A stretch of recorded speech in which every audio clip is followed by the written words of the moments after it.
3000 साल पहले उत्तर कुरु के घने जंगलों के बीच बसा था नवचंद्रगढ़, एक स्वर्ण महल जहां हर पत्थर सोना उगलता था। और वहां का राजा विक्रांत एक रहस्यमयी श्राप के साथ पैदा हुआ था। उसके जन्म के समय महालय अमावस्या की रात थी और सूर्य ग्रहण का साया पूरे आकाश पर छाया हुआ था। तभी एक भविष्यवाणी हुई कि उसकी पत्नी राक्षसी रक्त की होगी और उसका राजपाट एक स्त्री की मुस्कान में डूब जाएगा।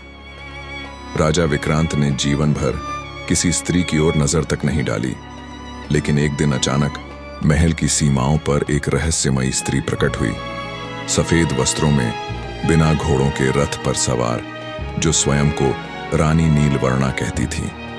उसकी आंखें चांदी की तरह चमक रही थीं और उसकी उपस्थिति से पूरा वातावरण ठहर गया था।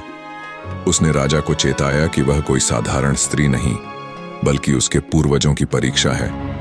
उसे अपनाओ तो राज्य अमर, ठुकराओ तो 3 रातों में सर्वनाश। विक्रांत ने उसका मजाक उड़ाया और पहली ही रात महल की सबसे ऊंची मीनार राख बन गई। दूसरी रात पूरा राज्य अंधा हो गया। तीसरी रात राजा को एक घड़ा हुआ बच्चा मिला जिसने कहा, मेरी मां वही रानी है जिसके आंसू आग हैं और खून सोना। अब रानी कोई स्त्री नहीं रही, वह अग्निरूपिणी राक्षसी बन चुकी थी और बोली कि वह अप्सरा थी जिसने 108 जन्म सिर्फ विक्रांत के प्रेम के लिए लिए। लेकिन उसने प्रेम नहीं समझा। अब हर पीढ़ी में वो लौटेगी जब तक कोई उसे सच्चे प्रेम से न देखे।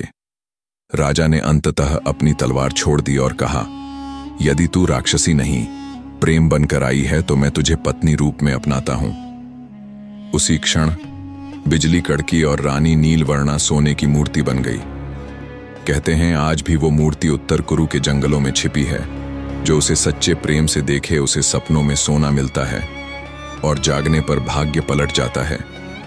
लेकिन जो छल से देखे उसकी आंखें पत्थर की बन जाती हैं। ये सिर्फ कथा नहीं, एक श्राप है और श्राप से बड़ा कोई सत्य नहीं होता।